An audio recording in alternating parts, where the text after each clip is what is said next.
Hey everyone, welcome back to the Castaway Consultants, where we teach future Survivor players how to play the game by criticizing, in this case, current players. I'm one of your co-hosts, Derek Kubicek, and today we're going to be looking at Survivor Season 42, Episode 8, You Better Be Wearing Your Seatbelt. And I'm joined today by two fabulous co-hosts, Ryan Stacey, Josh Wessler. Ryan, how's it going?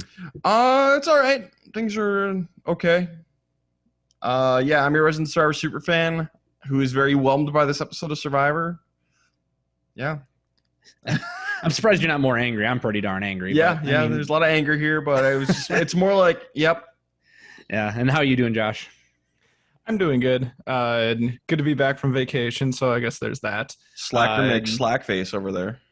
Yep. You gotta take breaks. Sometimes I just get annoyed by my co-host, so that's fair. What do you gotta do except just take a trip across the country? I get annoyed by myself. That's fair. But I feel like similar to Ryan, I was very whelmed by this episode. It was like, yeah, I guess. I found myself interacting on Twitter more than usual during the typical episode. But yeah, it was whatever. There was one moment I loved. There was one moment I hated. And the rest of it is pretty much eh. And you know what? Given where these last two seasons of Survivor can go, I will take this. You can't have every episode be a nail biter or a seat hanger, everything like that. This is a setup episode for the rest of the merge, I think. Sometimes if everyone does what they're supposed to, it gets like a little like straightforward. I won't say boring, but straightforward. Yeah, and that's kind of what this episode was. Before we get too far into it, I just want to take a moment. The Survivor community lost one of its members today. Derek, you've not seen this season, but I just wanted to acknowledge Ralph Kaiser from Survivor Season 22 Redemption Island passed away, I think, this morning.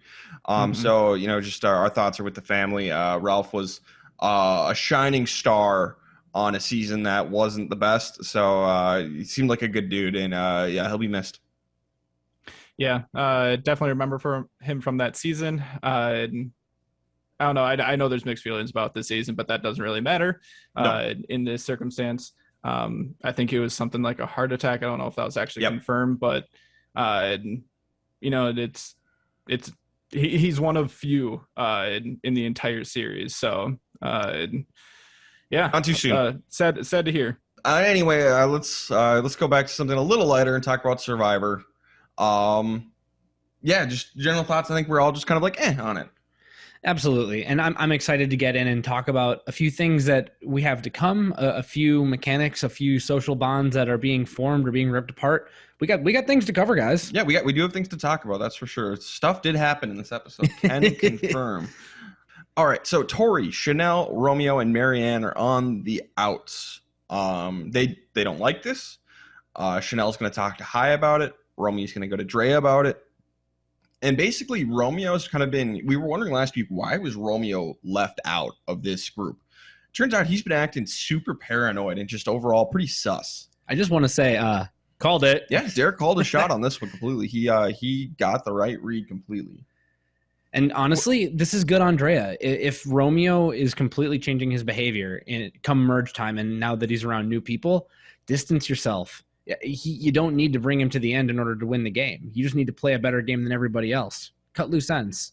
Mike and Omer, they talk about Omer's religion, the fact that he's Muslim, and this is a really nice little scene. And I think it's setting up for either a Mike or an Omer win.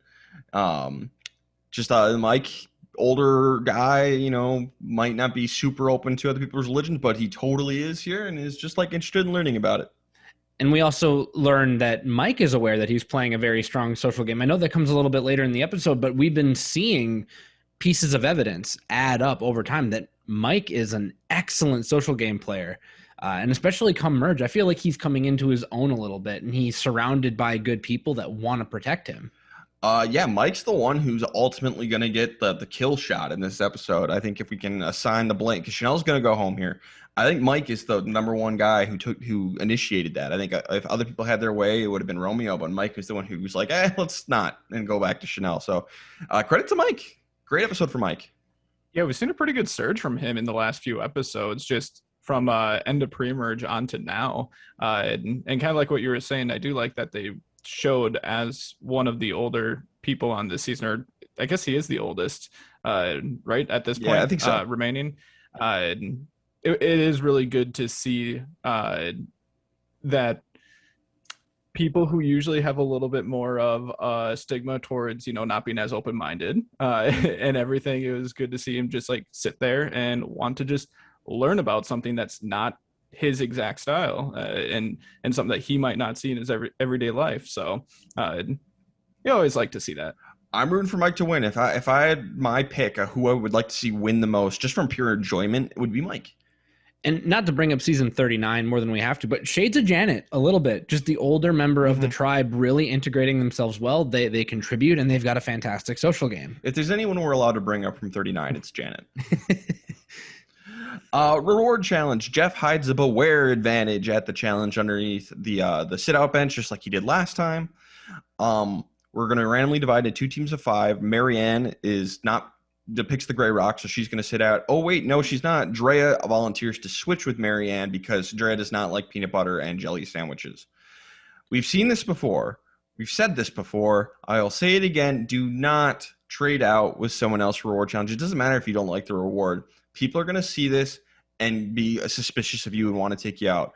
Xander did this last season. Everyone saw it as disingenuous. Possibly part of the reason Xander ended up losing in the end. Drawing dead in the end. Nobody appreciates this. Do not do this. Even if you don't like the reward, just suck it up and go on it.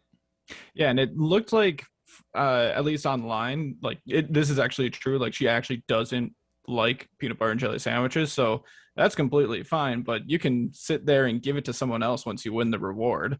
And like you said, there really is no reason to do that, even if you do know that there's an advantage there, which it didn't really seem like she implied that she did. So in her confessional, it seemed like she just didn't like peanut butter and jelly. Yep. On the other side of the situation, I think it's fair to say that anytime there's a sit-out bench, you need to have at least one eye on that sit-out bench as often as you can spare it if you're competing in the challenge, just to try and gain a little bit more information. Or, if Xander misses an advantage hidden underneath the bench, you're there to clean up. On top of that, maybe just pay attention to people acting weird in challenges overall. We've seen in how many different seasons where there's advantages hidden inside of the challenge when you're just going out and about. I know it's a little bit more rare, but and you don't want to take all of your focus off of the challenge by any means, but especially if someone goes way off to the side of a challenge for no specific reason, maybe pay attention to that or look behind you a little bit every once in a while. Drea doesn't like peanut butter and jelly, correct? Correct. Hi's a vegan. He ate a burger. Suck it up, Buttercup. You need the calories. Protein. Yeah, it's not like this is a peanut allergy. Peanut butter is one of the best things you can have on Survivor in terms of like nutrition. And I'm going to go ahead and call it right now. I think that this is a subtle thing that the editors are showing us without necessarily showing us. I think that Hi will go further in the game than Drea because I think that he's more adaptive. So Drea takes the advantage, the beware advantage. Jonathan, I would say this X team wins reward. No. Jonathan wins reward for himself and also wins it for Mike, Roxroy, Tori, and Chanel. And to no one's surprise, they did confirm that Omer made four shots in a row, very close, which is super awesome. And then Jonathan just decided, no, I think I want to win to make 5 in a row.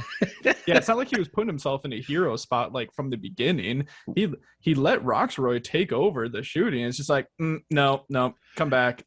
And I said maybe this wasn't the smartest idea for Jonathan to just put up the show, and Derek did say, yeah. I said, Ryan, everybody knows. Yeah, Jonathan doesn't need to hide anything. Matter. So even though we're not usually on board with maybe showing everything you got, when you're Jonathan and you're an actual behemoth, you might as well. So the formerly, I guess there's only 7 of them left, but the 9 pieces of 8 alliance. Yep. We'll keep calling them that just because I like it. I love it. They're going to use Tori as like a decoy and then either take out Chanel or Romeo. And what's really interesting is Omer, because he didn't have a vote last time, people assume, the other people who are on the bottom assume he's on the bottom with them. So he's kind of playing like a Ben Driebergen undercover style, which is dangerous, but Ben Driebergen did win.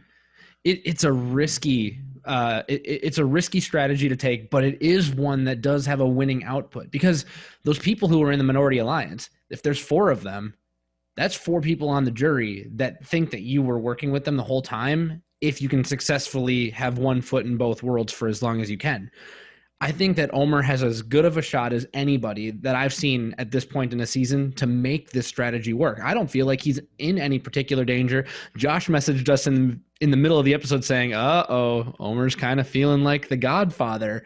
But is he the Godfather, or is he like, I don't know, like the Godfather's like messenger boy? You know, he knows everything. I think it's more that like he feels like he's the Godfather. So like he's getting that in his head, and he's going to want to maybe start doing a little bit too much. But Yule felt the same way, and it worked out pretty well for him. I mean, true, but Yule was carried to the end by a super idol. So, yeah.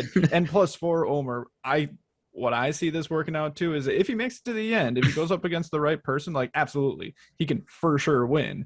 But if people see him playing both sides like this, it's gonna bite him real soon, I think. So Drea's advantage tells her like, hey, you have just a limited amount of time, and you have the day to get to the water well and find like a coconut, and underneath the coconut is your advantage, this mysterious advantage. And it's a Boer advantage. We're like, oh, that's kind of lame.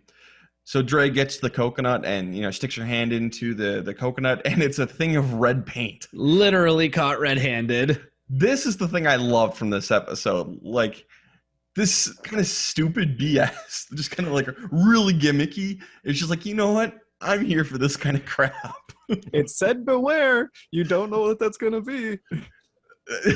It's just like the blood from the first episode. Why is it there? I don't know. It's fine. This is hilarious. So Drea sticks her hand in. She gets the knowledge is power advantage, which is the thing I hated. We have this back in the game. This is Jeff continues to learn absolutely nothing and be a terrible producer. So we have that back in the game, but Drea's literally caught red-handed. Yeah, and this is I don't want to give them like any sort of wiggle room here by saying like anything's okay with the knowledge is power, because it doesn't belong in this game. It just doesn't. But like if they're under contract to have a knowledge is power in the game and we have zero choice, this is the way that I'd like to have it. Have it be they got it at a challenge where it's just kind of laying there and they have to find it. And then top it off with being a beware advantage that they have a lot of risk about someone finding out about it. Well, here's the thing. That's really all I got. There's not really a lot of risk here. It's just because Drea was dumb, because all you have to do is be careful washing it all off, and she wasn't that careful. There's not that much risk here. It was just kind of like a funny gotcha moment.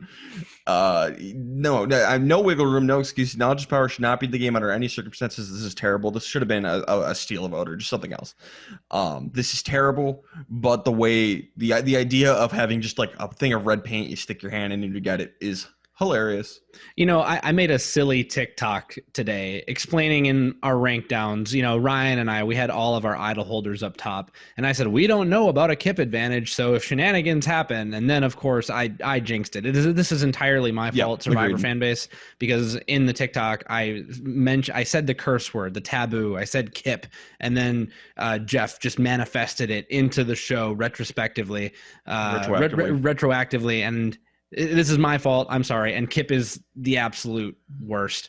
I think Kip is my least favorite thing from season 41, and it is again my least favorite thing in season 42. Yeah, I hate it.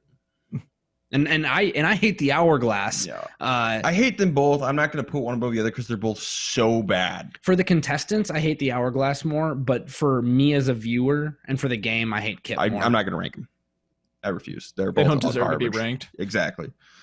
So Tori notices that Drea's got some red paint on her, and Drea's like, oh, I was just messing around with the red paint for, to paint her flag. And Tori looks over at it. Has not been opened. It has not been used once yet. That's sus. So Tori also sees something in Drea's pants. So Tori knows Drea has something and tells Marianne about it. So good. I don't like Tori, but this is a good read for her. I don't like Tori either, but I really. She is a pretty savvy player at times. She's observant, and to her benefit.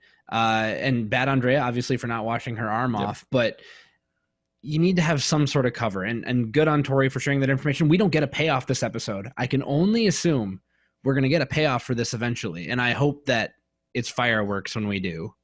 Yeah, we'll see. Drea, up until this point, it seems like she has been one of the very few people who's been close to her chest on any of her advantages. And at this point, she's got a dozen of them. So I could see her not really sharing this information with anyone if she knows that someone else has an idol or a different advantage that she wants to pluck out of the air. Hai and Lindsay both know about the amulet advantage that Dre has because they have one too.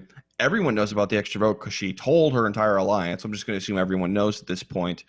What else does she have? The idol that Romeo knows about, and honestly, Mike, and Marianne know about it, and then Hai probably knows about it as well. And that probably spreads. So let's assume everybody knows about that one, basically. Right. The only one no one knows about is the knowledge is power advantage. Arguably the most dangerous one. For some reason, I thought that she was a lot more secretive with them, but I guess not. Yep. Josh, you're a hack. Yeah, well, we already knew that. So, given the secret phrases, there was no way for her to keep her idol a secret. Yeah, that's not her fault. Not her fault. And the amulet advantage, not her fault either. The only one that is her fault is the extra vote. Yep. Jeff has rice for 4 days worth of rice for everyone available at the immunity challenge, and he wants to do this thing we did last season: negotiate, try and convince people to not compete in the challenge, so they will go for rice. Fun negotiation scene. Eventually, Lindsay, Drea, and Marianne all agree to sit out, and they need one more. And Marianne puts on the waterworks and gets Omer to sit out, even though she was playing it up to convince someone else to sit out. So those four sit out. Very bad. You can go a few more days without any rice. You'll be fine. None of them should have sat out of this challenge. Yeah, and we went over all that last season. It's basically the exact same conversation because it was for last season too. So literally nothing new here. I think that's why I was also very meh on this episode, is the hiding the idol at the challenge, knowledge is power, having them negotiate for rice. All of this is what we saw last season, so nothing new. Yeah, and it felt a little bit like the coconut chop of old, because the four people to sit out are all a part of the 9 Pieces of 8 alliance. Marianne's kind of been officially kicked out of the 9 Pieces of 8. She was the 9th piece of the 8. But I did say we were kind of down to 7 because obviously we lost Lydia last week, and I think Marianne is officially not. We're in the 9 Pieces of 8. I'm still including her, and she had an idol, so it really was kind of no risk for her to do it to try and build up some goodwill. And Jonathan at least said, I will not vote for anyone. And, you can always do lip service, but Jonathan seems like he's playing a game where if he's going to deceive someone like that, he could really burn bridges. So it at least worked for Jonathan. I don't like that they did it because they're kind of showing their hand that they are a part of a solid majority. So I'm still in the camp of probably don't do this, just go without it. But it's not the worst move they could have made. I think Mike actually might have handled this the best because he said right away, I came here to play. So that was his answer, and he was going to stick to it because it's Mike. Daniel, this is the kind of thing that you say first. You say, I know this is what I'm doing, and make sure that it works good for you, not against you. Unfortunately, Tori wins immunity again. Yep. So Hai and Mike, they're kind of leading the charge on Chanel, which is interesting because you would think, I mean, not always, but this is a multi-tribe alliance, and they want to vote out one of the people from their own group, Chanel. And that's just kind of interesting because you'd think in a group like this, maybe the Taku and the Vati member, or the Taku and the Ika members would be like, we'll take out Chanel next. And then the Vati members would be like, no, we shouldn't take out the Vati people. But no, Hai and Mike are like, no, let's take out Chanel. She must have really burned them bad. It's so interesting. I'm actually starting to wonder why Ika and Vati didn't come together and even try to vote out a member of Taku.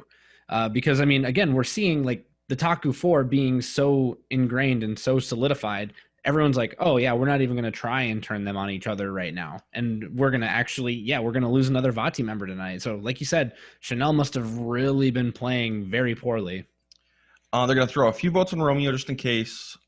Chanel wants to get the target off her back and make sure it's not her. So she decides to play this episode very cool, not scramble, just chill. And that almost works. Yeah. That a lot of people like Hai and Omar are just like, she's being so chill. She's not a problem. The people who are being super chill might be even more dangerous than the paranoid ones because you don't know exactly what they're thinking. I don't hate the strategy. I think there was a sweet spot in the middle where she could have been maybe, lobbying for herself a little bit, jockeying for position a little bit more instead of being complacent and letting the tide take you in. You were just outside the vote last time. There's no reason to think that anything has changed. I like her idea to be calm but you need to do just a little bit more. You want to have your footprint on that one a little bit.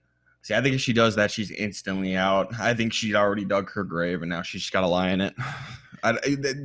There's not much she could have done, I feel like. Because the second she tries anything, they're coming for her. They will cut her throat instantly. Yeah, for people who are outside just the greater group here, they need to have a plan or something in motion before any sort of immunity challenge. Otherwise, you're just sitting around the fire and might be seen as the person who's scrambling or who knows what. So maybe you can put something in motion beforehand, even if it's not taking out someone like in the larger alliance. If you think you're on the outside, if she can put something in motion about getting someone like Romeo out, that would really help if it's not, post immunity challenge. Chanel's best bet was for long term is to let Romeo go, basically survive Romeo, survive Tori, survive maybe Marianne, and just be the last person standing with the minority and wait for an opportunity to strike and basically just keep her head down until then. And that's what she did. Unfortunately, the other players are Mike mainly saw right through this and is a good player. And I want to just put forth my proposition for what Chanel should have done. I think she should have gone after she sees Romeo running around being super paranoid and stirring up trouble. She should have gone to Jonathan and said, Romeo is trying to put together a minority group to get you out. I just wanted to let you know, and then let Jonathan take it from there, because Jonathan knows that he's a target, being a big physical threat. He wasn't safe tonight. So just, it's just doing a little thing, giving it to someone who can maybe run with it. And Jonathan might have been able to force the issue and get Romeo sent home. I think you can only do that if it's the truth. If it's a lie, people are going to talk and figure that out. And they'll be like, Chanel's causing trouble. She's got to go. If there's a truth you can put in there and just tell certain people that a truth that you have heard, then yes. If it's a lie at this point, I don't think she should do it. I'm just an option, because obviously what she did was wrong. No, I don't think that's true, because I think there's just a situation here where there was no right option. And I think she did the best option she could have, unless she was given a truth that she could have used, which we didn't see. But based on what we've seen, I think Chanel did all she could do, and besides playing maybe shot in the dark. I think I've got it figured out. So sometimes I always say, like, inaction is almost never better than action, and this is where I'd like to see a little bit more. Whereas which I strongly disagree with you about. Right, and that's just a philosophical difference that we've had during a many Survivor conversation. And to plug my other podcast, the How to Survive a Horror Movie podcast. That's true. The best movies to do nothing. Yep. Ryan, it's always you and me. I want to do stuff, and you're like, I want to do less. Play possum. Play possum, man. Sometimes the best movie is to play possum. Play dead. I can't wait for Derek to go on Survivor, and he's going to try and do too much and get voted out. And Josh, you and I can make fun of him for it. Oh, guaranteed. It's going to be great. He's going to be either. I'm not going to say first one out, but he'll be like the third one out. Ouch. Ouch. Maybe fourth. No. I got to make then the he'll merge. blame it on a swap screw. Oh, yeah, he will, 100%. There was no tribe swap in your season, Derek. So Romeo gets super paranoid and nervous. He confronts Drea. She tells him, dude, you need to calm down. Calm down, man. Calm down. Do less. Yeah, my point exactly. Romeo hears his name from Tori. He confronts Roxroy. He talks to Omer about it. Basically, he's just annoying everyone. Omer and Hai, they want to try and change the vote to him. Mike is the one who's like, everyone stop. It's got to stay on Chanel. And I do think Mike's right, because the person who's running with their head chopped off is an obvious threat. The person who's sitting there calm, cool, and collected is the less obvious threat, but the more dangerous player. I think Chanel is a much better player than Romeo on paper, maybe not in execution. But at this point in the game, Chanel is playing better than Romeo. So I love that Mike got everyone's focus back on Chanel. Yeah, I really couldn't decide on this one. I kept flipping back and forth. I think it's more just up to it's different for each person in the alliance based on what kind of relationship they might have with, like, Romeo versus Chanel. It seems like no one really has a good relationship with Chanel. No. So I was feeling like it was more dangerous for Romeo to stay in the game. But it's more really just the mystery of, is Chanel playing really well here? And is she going to end up trying to strike later on? Or is she just sitting there, not doing anything? And only the people who worked with her the closest would really know that. I think for a lot of the majority 9 Pieces of 8 alliance, the move is pretty much a wash. And, we can split hairs about who the better player is. I tend to agree with Ryan that Chanel is a little bit craftier of a player, at least on paper and from what we've seen. But, I mean, if you're former Taku and you're former Ika, and you've got Vati literally trying to consume itself, okay. Yep. Sounds good to me. I got no problem with that. Not to jump into did the right person go home, but we can do that now, I guess, because we're here. Yeah, I kind of kicked that off. Sorry. No worries. Tribal Council, it's going to be 7 votes for Chanel, 3 votes for Romeo, 1 vote for High. We'll go through the votes in a second. But for the right move, the 9 Pieces of 8, the Ika people, they have, Dre and Rocktroy have a working relationship with Romeo. So I think it'd be better on paper for them to keep Romeo. Taku doesn't matter either way. Mike and High want their original tribe mate out. Or at least Mike does. Go along with that, and then on paper, Mike is the more dangerous player. So I definitely think Chanel was the right move tonight. I'll agree. I ended up siding with yes, just because it seemed like a majority of the people wanted Chanel out.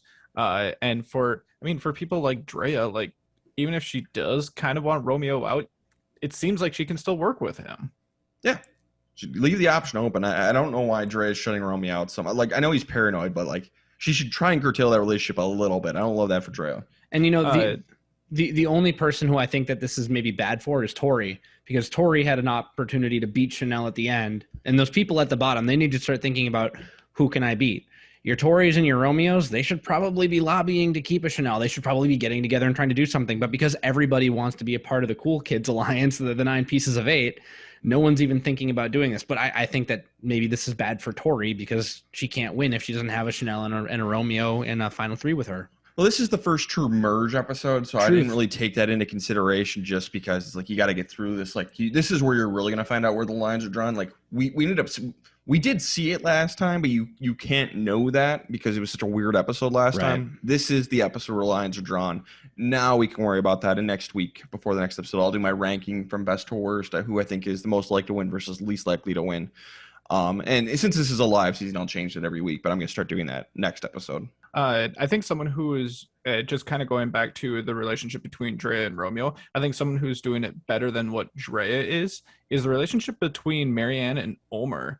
I think that he's playing that basically the same, where he's not super close just alliance-wise with her, but he appears that way when he just talks to her, and he is basically saying, if I say play it, you should play it, regarding her idol. And it at least feels like they have a really strong connection, whereas it's not the case with Dre and Romeo. True.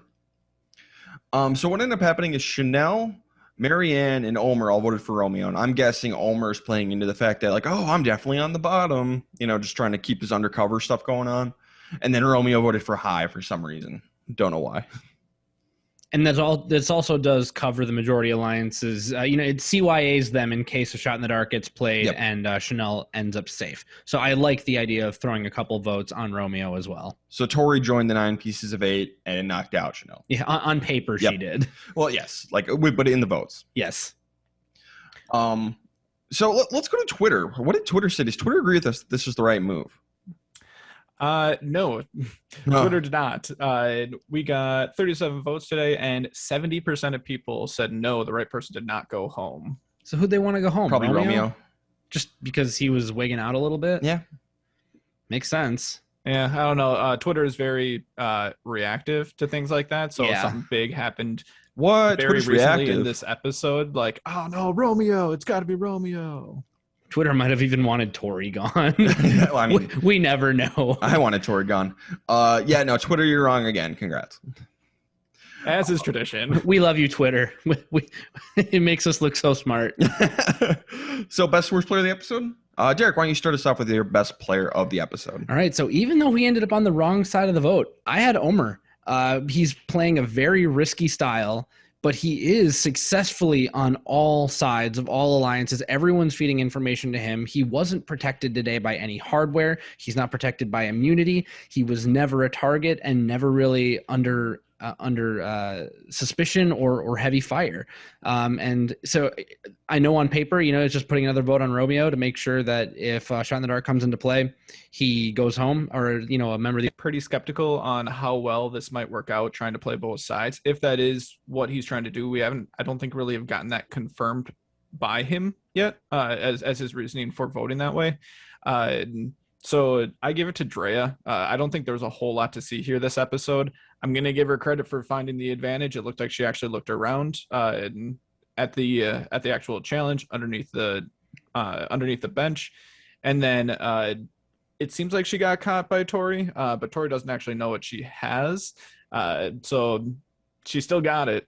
I'm going to give Omer an honorable mention, but my best the episode, and I hate to say it, is Tori. She won immunity. She noticed Dre acting real sus and completely had a great read on the situation.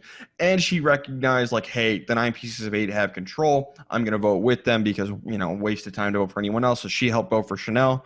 Yeah, a good episode for Tori. For someone who's playing on the bottom, she's doing what she can and not only just trying to survive and winning immunity, but, like, doing other stuff to just, make it through.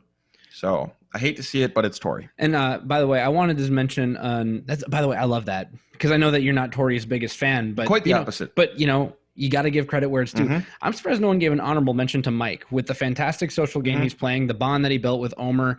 The one thing that brought him down for me, I don't necessarily think that he should have really drilled down on making Chanel go home. I think that was risky. I think it was the right move, but if the tides are shifting, I don't know that he should have done that.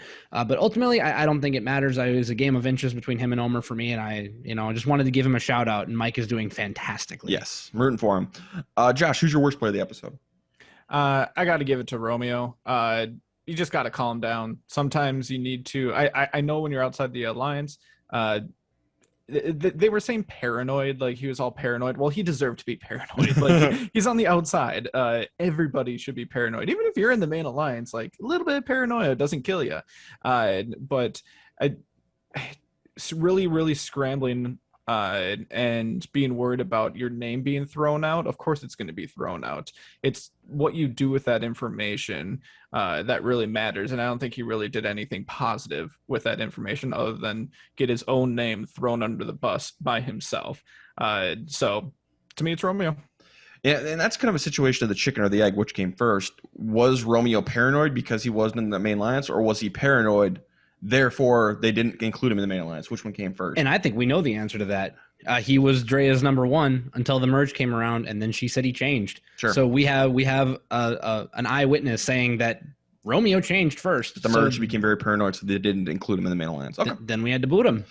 But yeah, he did really run around with a chicken, like a chicken with his head cut off. To continue the chicken analogy, he's my worst player of the episode for sure. Yep, it's Romeo. My winner pick, my second winner pick. We're going to get knocked into 2 teams of 5, 2 different tribal councils, 2 people going home.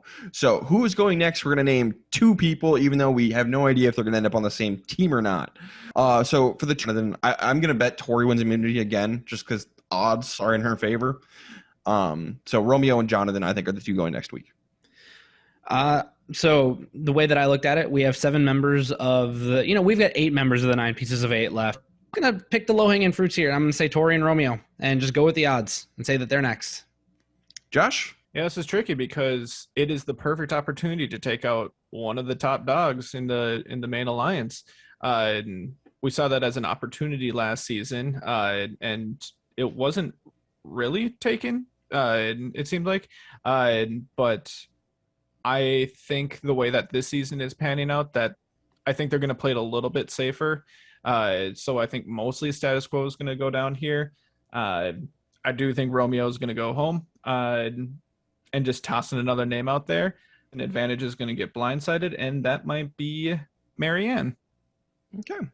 Interesting. Romeo and Marianne. Not sure if it's going to be because of knowledge is power or if she just doesn't play her idol, but that's what I'm going with. All right. Last thing we got to do before we give Derek his new winner pick is we have to figure out who can't win the game. And I think this is a good time as any to bump the number up to who do you got? Tori and Romeo. Those are my 2. Okay. Josh? You're half right. If Romeo makes it to the end, I think that he'll get enough credit to offset any I don't know, negative social game that he might have had up until this point. I still think that Roxroy doesn't really have a chance just because I don't think anyone is going to really credit him with much. So I'm going to go with Tori and Roxroy. I agree with Josh completely. I think those are the two nobody really like. So I'm going to go with Roxroy and Tori as well. All right, Derek. Pour one out for old Derek because he has lost his winner pick. Josh is the only one left standing with his OG winner pick of high. Derek joins me in the moving on to the second winner pick team. 10 people left. Who is your new winner pick? Roxroy? Definitely. Or Tori. I flipped a coin. I was so excited to get, if I'm going to lose Chanel, I'm glad we lost it here because we know that we're coming into this sort of shenanigans episode with two people going home. We've got a clear majority alliance, but there are clear voting blocks within that alliance. This is such a fun pick to try and hop onto a new one. It's the perfect time for you to pick a new person to immediately go home. Yep. And so I'm sorry. I'm going to go ahead and curse Omer. He is my new winner pick as of today. I like it. I think I would have done the same thing. I would still stick with High. Like I said, Omer's playing a tricky game there, and I think it could come back to bite him. So I think High got a bunch of edit there in the pre-merge and going into the merge, and now he's just going to lay low for the next couple of votes. To throw out some editology, remember last episode when High said this is where good Survivor players fold and great Survivor players, advance, they pull through? Omer got his way, and High didn't. And he said the exact same thing at Tribal this time. Different analogy with the car. But he basically said, if you're not the one driving, you better look out or whatever. You better be wearing your seatbelt. Yep. Because and that's the name of the episode. It didn't end up being his choice of who went home. So we'll see how that goes. We'll see. We will see indeed. All right. Well, you can follow us on Twitter at Castaway Pod, and then go ahead and give us a 5-star review on your podcast listener choice. We're on TikTok now. Castaway Consultants on TikTok. Yep, at Castaway Consultants. And on Instagram, Castaway Pod, same as Twitter.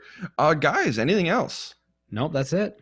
No, I don't think so. Yeah, I would specifically shout out Derek's TikToks. He's been going crazy with them, and I've been enjoying seeing them.